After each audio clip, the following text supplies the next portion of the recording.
Welcome back. We're here in Matthew 14 today. Over the last few weeks, last week we were in Matthew 13 and we got to look a little bit at the teachings of Jesus. And you'll see a lot in the book of Matthew. It goes back and forth between the teachings and the deeds of Jesus. And so today we're turning into chapter 14 and looking a lot at the deeds of Jesus. So I hope you have the text in front of you. Look at it as we talk through it. We'll move quickly as we see what we can learn from this today.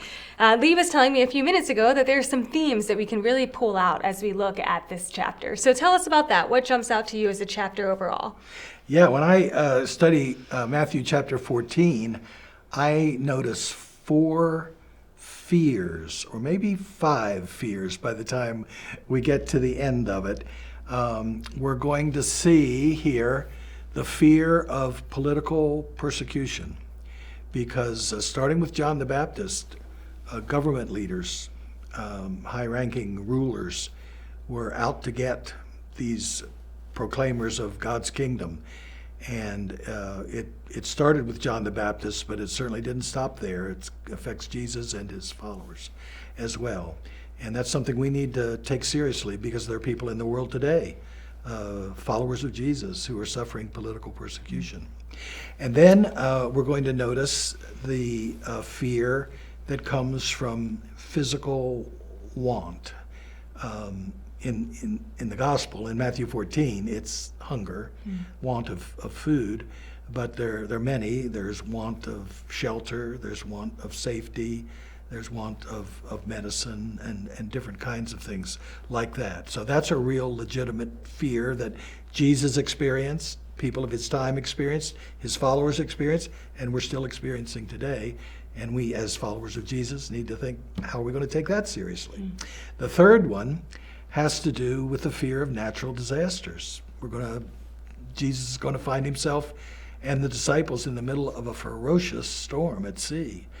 And we need to take that seriously as well as an example of the kinds of natural disasters that can just haunt and ruin the lives of people. And we can talk about some of the things that we've experienced lately. The fourth fear is also a physical kind of fear, but it's not like hunger or homelessness. It's the fear of illness and disease that puts people so close to death. Jesus, it's interesting, isn't it, that Jesus encounters all 4 of those very human fears in this one chapter in Matthew. And I think we'll sneak in maybe a 5th later on, but I'll save that. That sounds good. Okay. We'll see what Jesus has to say for all of us about these fears. I love how they're very real, very human fears. These aren't small things we're afraid of. So we'll start off with, it starts off with the really sad story about the death of John. So that's verses 1 through 13. So tell us a little bit here. Some of this maybe has some historical context as well. What do you want us to know about that story? Yeah, at the core of this first paragraph here is Matthew's account of the beheading of John the Baptist, the great prophet who was the forerunner of Jesus' messianic ministry. I think most people are pretty familiar with that story. One thing I really want to clarify, though, is in verse 1, we see a reference to Herod the ruler, or in some translations, Herod the Tetrarch. And it's important to remember that this is not the Herod from the birth stories of Jesus. Okay. That was Herod the Great. He died back when Jesus was just a toddler, and his sons took over. Now, no one of them was strong enough or had the trust of the Roman overlords to be given the whole kingdom. So Rome split up Herod the Great's kingdom among several of his sons. And this is one of those sons. His name was Herod Antipas. Okay. And he was given control of Galilee, which is in northern Israel, and Perea, which is over across the Jordan River in the country that's now called Jordan. Why is that important to us? Because Jesus was from Galilee, and this Herod Antipas was the Roman ruler, not king of the Jews, but Roman ruler who was in charge of the territory that Jesus came from. And he was a pretty despicable person. He had he was living in an adulterous relationship with the wife of his brother, Herod Philip, who ruled another part of the empire. He had wooed her away from his brother, is now living with her, and her daughter has come to live with them. So we have Herod, Herodias, and Salome is the little girl, Salome. So I think most of us are familiar with the story of them being unhappy with John's moral teaching, questioning their adulterous relationship, the dancing of Salome, the offer of whatever gift she wants, requesting John's head on a platter, and his execution. Now that story comes in the context of Jesus' ministry. Matthew tells it to show us, to report not just what happened to John the Baptist, but what kind of danger Jesus and his disciples were living in. So verse 1 of chapter 14 says, at that time Herod the Tetrarch heard reports about Jesus. See, so Jesus, Connected to Jesus. is on his radar. And he said, whoa, in his superstition, he says, whoa, is this John the Baptist raised from the dead, come back to haunt me, or take revenge on me, or whatever? Because he heard about his miraculous powers. And this paragraph ends in verse 13. Now when Jesus heard about this, the death of John the Baptist, he withdrew from his disciples and the crowds that he was teaching and healing, went off in a boat by himself. That's an interesting picture, isn't it? Jesus rowing himself across there to a deserted place. Their translations sometimes say desert place. That doesn't mean dry. It means deserted, the uninhabited place, by himself. So this story, which tells the story of the death of John the Baptist, is really about the dire political danger that Jesus and his disciples found themselves in as cohorts of John the Baptist. Okay, that's what's being reflected out of it. And you wonder if that's what Jesus is thinking about as well, to recognize from that. Yeah, it's, it's interesting. When he went off by himself, he's got a lot to think about. He's got his ministry to think about. It's been going great. But now there's this little shadow that comes over it, the shadow of political opposition and persecution. And he realizes that his ministry is being lived out under the shadow cast by the outspread wings of a Roman eagle that's flying over the countryside, casting a very dark shadow. And of course, that shadow will catch up with him eventually. Yeah. Okay. So, I think we need to be honest about the fact that many believers today are living in fear of political persecution, right? It's a real fear. Yeah, it's a real thing that we still see, and sometimes we can feel a little bit more removed from that. So to see that message is just kind of about the reality of it. I mean, is there anything else that you take away from it as we think through this fear? It's one of the things that our foreign missionaries can really help us with, because they live among people sometimes who face this political persecution, not just theoretically, but actually. And it's been of great benefit to me to be in touch with missionaries in China and Afghanistan and elsewhere, and hear the stories of faithfulness among Christians who are, like John the Baptist, like Jesus himself, are facing real, concrete opposition. Suffering and sometimes death. I like that, to remember the faithfulness in the Yeah. face of opposition. That we would be confronted by that and reminded of the importance of that. So if we go ahead down to the next section, so we have, this is verses 13 through 21. How would you summarize what we're seeing here? Well, this is the famous feeding of the 5,000. Yes. And this is one of the best known stories of Jesus' ministry. And one of the reasons is that it is the only miracle, well, not counting the resurrection itself, which I guess it was, but the only miracle that's told in all four Gospels. Okay, yeah. Isn't that interesting? So it's important. Yeah, It's the they only all one. wanted to tell people They about it. all had yeah. to tell this story. Wow, Yeah, uh-huh. nobody's leaving this one out. And so that makes this very, very important. One of the reasons it's important, I think, is to show us the heart of Jesus, or remind us of the heart of Jesus. Don't you love verse 14 here?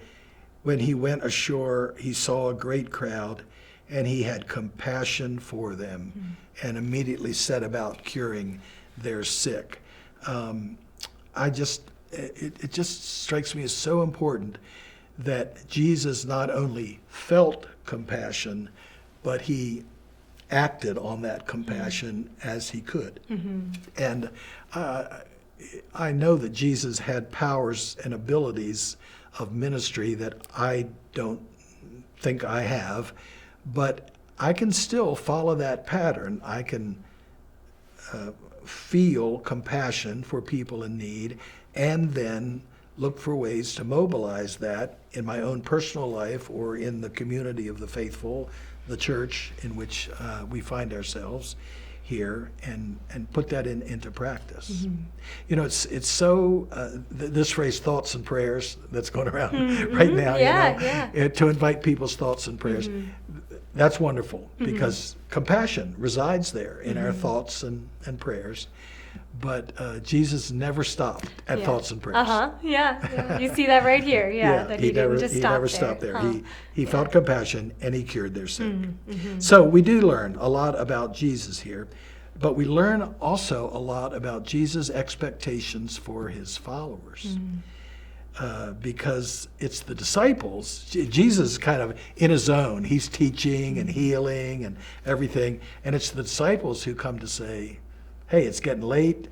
We're hungry. They're probably hungry. Yeah. You better, wrap things up here, Jesus. They notice the need of the people. They're the ones who bring it to him. Yeah, a good point. Yeah. So that's part of compassion, I guess, noticing the needs.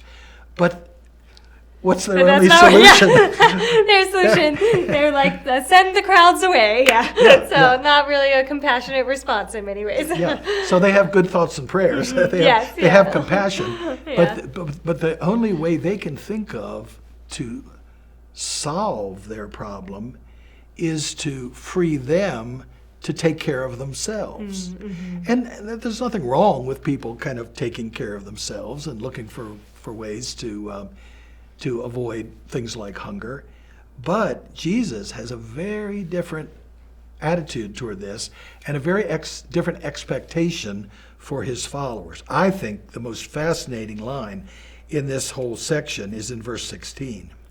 Jesus said to them, and this is to the disciples, they don't need to go away. And can't you see the disciples? Well, what do you mean? Of course they need to go away. They're going to starve. You give them something to eat.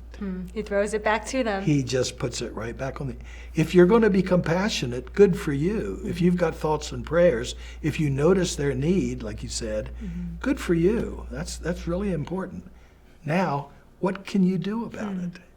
And I just take that as the great challenge of this for the church today. Maybe we can't do exactly what Jesus did, but Jesus seems to expect that we need to strategize and mobilize to meet physical need. Their response in verse 17 is, we have nothing. In other words, they underestimate their resources. And don't you think we do that sometimes too? Yes, We just really underestimate our resources. If you had asked me a couple of years ago, what can First Christian Church do about homelessness in the Tri-Cities area, I would have said, well, we care about homelessness, and we support a ministry at another local church, and we go over there once a month and fix a meal for homeless people, and we're involved. We care about that. I learned just recently that because of a number of changes in the dynamics of our area's support system, First Christian is more active in the care of homeless people and hungry people than any other single institution in our area. Wow, yeah.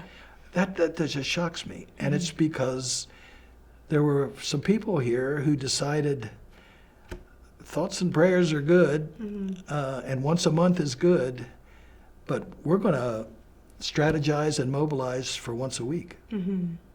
And some people are doing it almost every day. Yeah, we're not going to just send them somewhere else. So this is a great challenge to the church. Yeah. A great challenge. When we look at it too, as you look at, it's 5,000 people, or 5,000 men, and then it says besides women and children, so you could probably estimate at least 10,000 people. And then as we look at what it talks about, the disciples are saying, why don't we send them into the villages? And that's something we want to make sure that we remember, is that sending them into the villages isn't actually... Is that really going to solve the problem? It's not, imagine even 5,000 people, 10,000 people descending on downtown Johnson City. I don't know if those restaurants could feed everyone. Maybe New York City could support that. And these are tiny villages, so it's not even like the disciples, it's kind of like they're like, oh well, like they can fend for themselves out there. They're not even really sending them to a better solution. So to be reminded of, there is a solution that's possible that Jesus very much wants them to be a part of. That's a great point. Not only, so their solution, which was well intended, is really an unrealistic solution, the one they came up with. Yeah. It couldn't have happened. And then they underestimated their own resources or their own abilities, and Jesus then steps in and mobilizes them into, and he models for them a proper active response. I like, thank you for reminding us of the huge number of people that are involved here. What Jesus is doing, in a sense, is mimicking the generosity of God in providing for his people. There's some echoes here from the Old Testament, aren't there? Yes. Yeah, you'll see in your reading plan this week, it has you read from Isaiah. I believe it's verses 6 through 9. This is just an encouraging section of scripture. It says, on this mountain, the Lord Almighty will prepare a feast of rich food for all peoples, a banquet of aged wine, the best of meats, and the finest of wines. And it goes on. It talks about other promises we have in God, through God.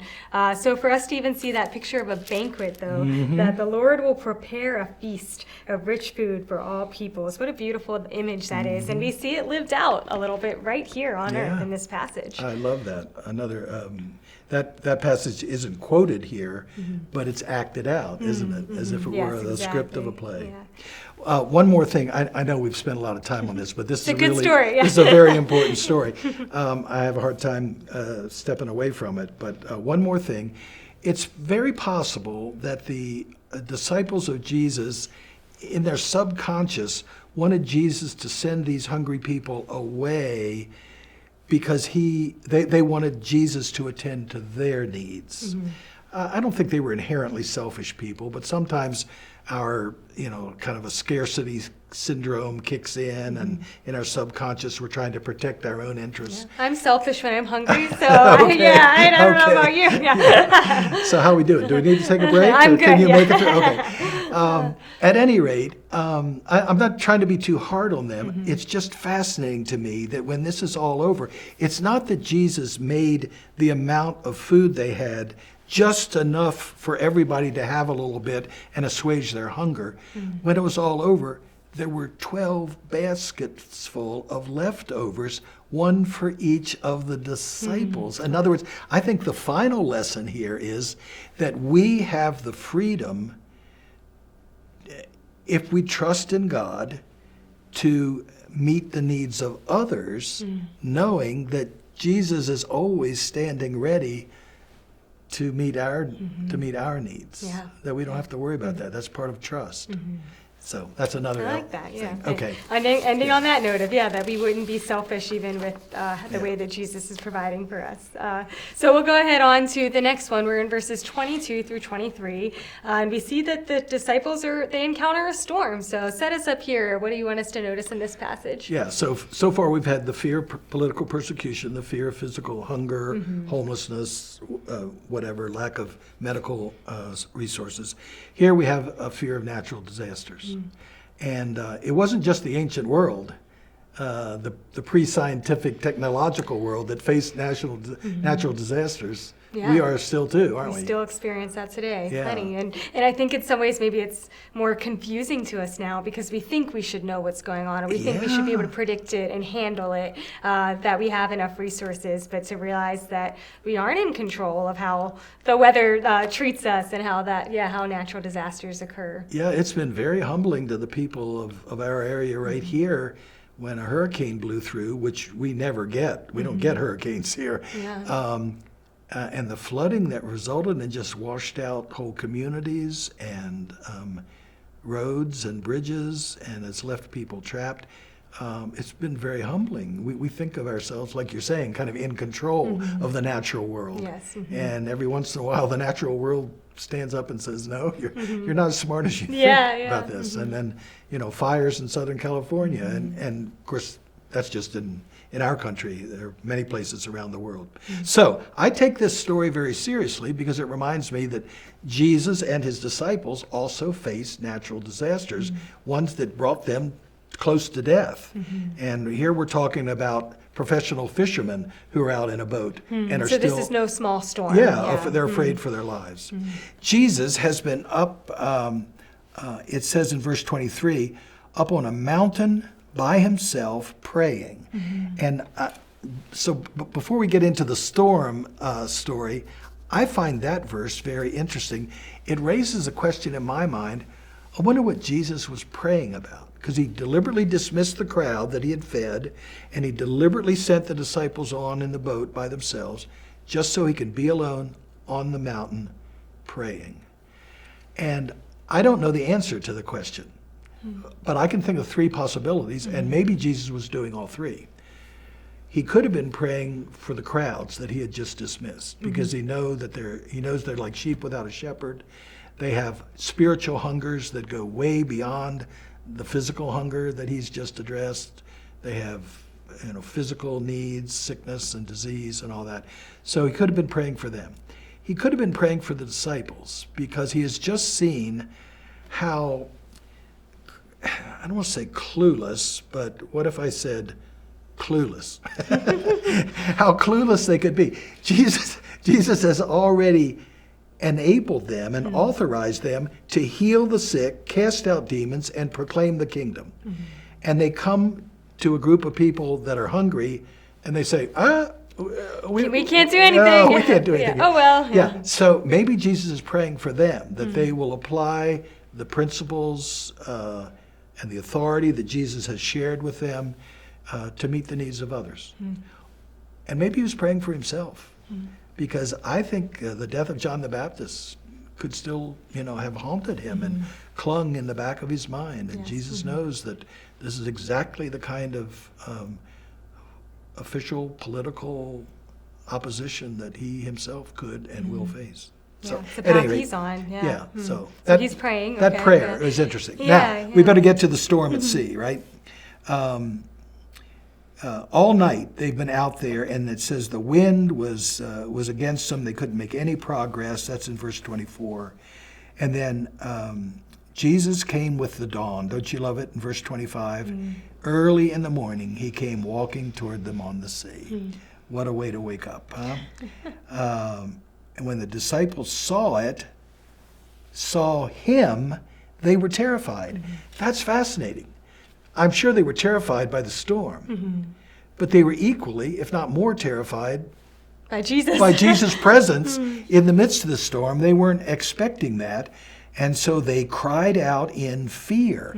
And here's the fifth fear that I hadn't mentioned earlier. There are two fears in this story. One is the fear of the natural disaster, the storm.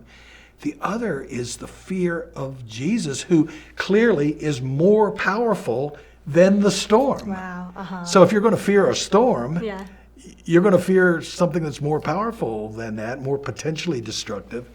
And so this idea of the fear of Jesus or the fear of God is an interesting concept. I think it's a positive fear, and Jesus certainly interprets it that way. Look at the beautiful words of verse 27. Jesus spoke and said, "Take heart, it is I. Don't be afraid."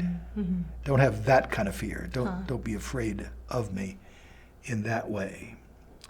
Well, then we get this famous, typical Peter Yes. behavior, right? Yes, yeah. Peter's saying, "Lord, if it's you, command me to come out on the water." And so he does. He comes, he takes a few steps, but then he sinks. And so, Yeah. So we have to commend his faith Mm-hmm. and trust in Jesus.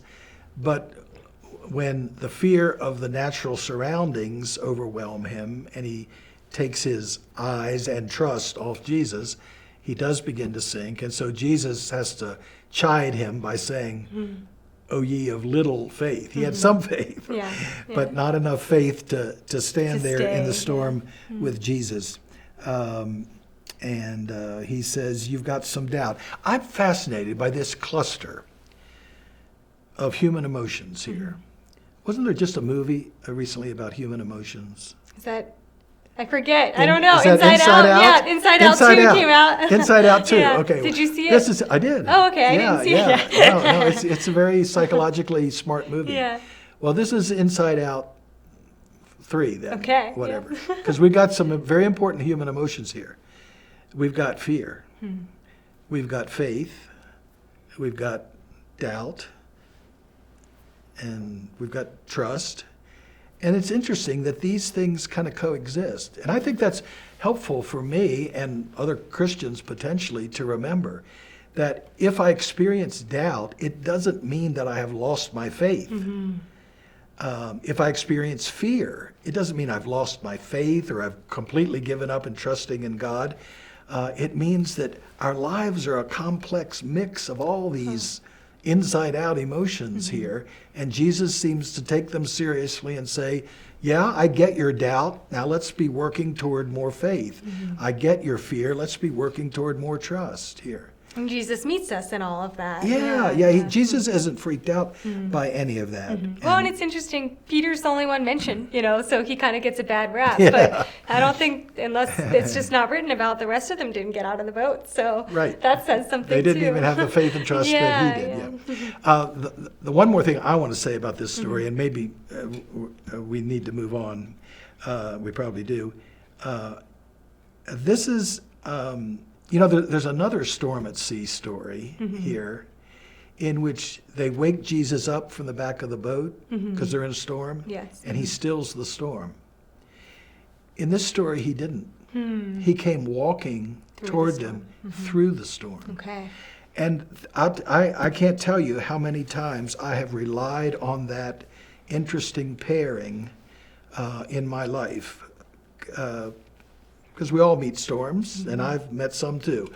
And what I now am able to remind myself of is that it's okay for me to pray that storm go away from my life, or the wife, oh, that was a Freudian slip. I said my wife. What I'm thinking in my mind is the life of my wife, okay? It's okay for me to pray that the storm she's facing goes away. Yeah. But even while I'm praying that, I need to live in the confidence that Jesus will be present with me in the midst of a storm, even if it doesn't immediately go away. Jesus meets you there. Yeah. Wow. Oh, and then this story wraps up by saying that those in the boat worshipped him, and they said, "Truly you are the Son of God." And that's so powerful, saying those words, "You are the Son of God." And have we seen those words before in this book? That is such a great question. When you asked me that question earlier, my mind immediately jumped to chapter 16, where I know Peter says, "Truly you are," no, not truly, you are the Son of the living God. You're the Christ, Yes. the Son of the living God. I knew that. But the question was, has any human being uttered the words, truly you are the Son of God, like we have right here on the lips of the disciples? And you know the answer. You found it. We started looking You found before it. this, and we found Yeah. that so far we see it in the temptation story in the wilderness. So the voice of Satan, And then we see it in some demons that Jesus is casting the voice out. of demon-possessed people. And that's it. So no human beings until this point, until Jesus meets him in the storm, declare him as the Son of God. I couldn't have told you that off the top of my head, and that makes this story even more important to me. I already thought it was important. It speaks to me very deeply.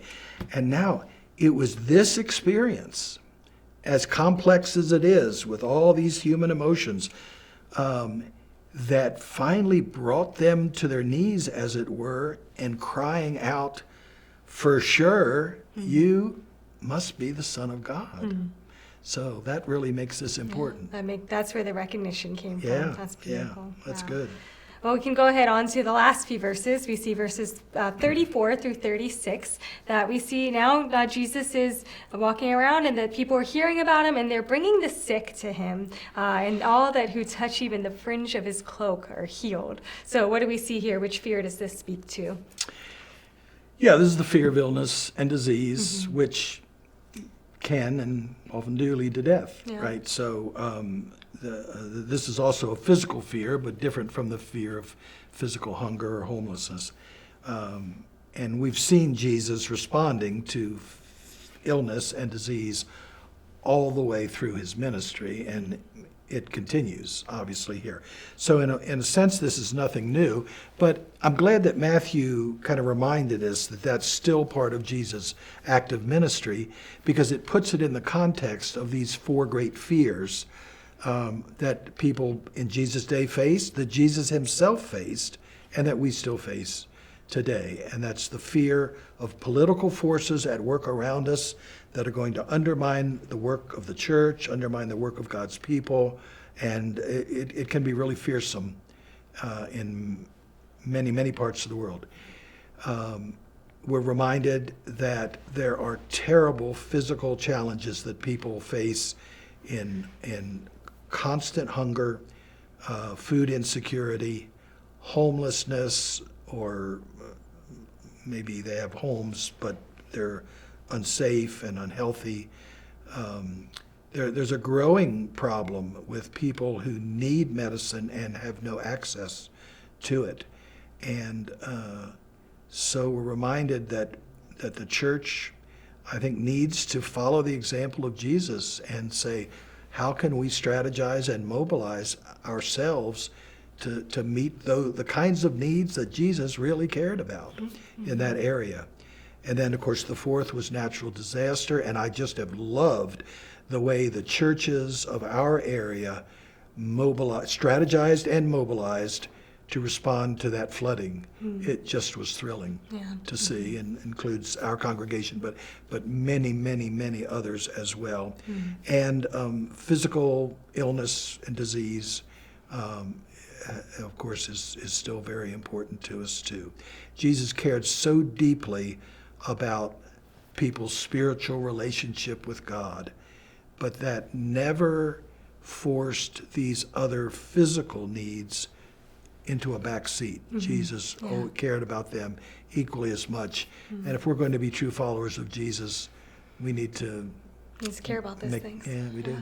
Yep. Wow. I find it so interesting looking through that lens of fear. Fear is such a human thing, really, and it kind of makes us feel a bit raw in our humanity to recognize what we're afraid of, what causes anxiety or danger for us. These are all very physical things that remind us of our limitations. And at the same time, in the humanness of this, we see the supernatural power of God and how it shines through in the middle of all of that, even in the fear, even when Peter's terrified and sinking, even when the disciples are kind of like, I don't know, they could go ask someone else for help. That in all of that, it's kind of this great mix of humanity's limitations, but God's supernatural power. And I hope that's something that we can all just remember and live into, that we would praise God for it, but also that we would act upon it, that we would act not out of, I liked how you called it, this sort of scarcity mindset, but that we'd act out of this mindset of abundance, that we can tap into God's power and live that out in beautiful ways.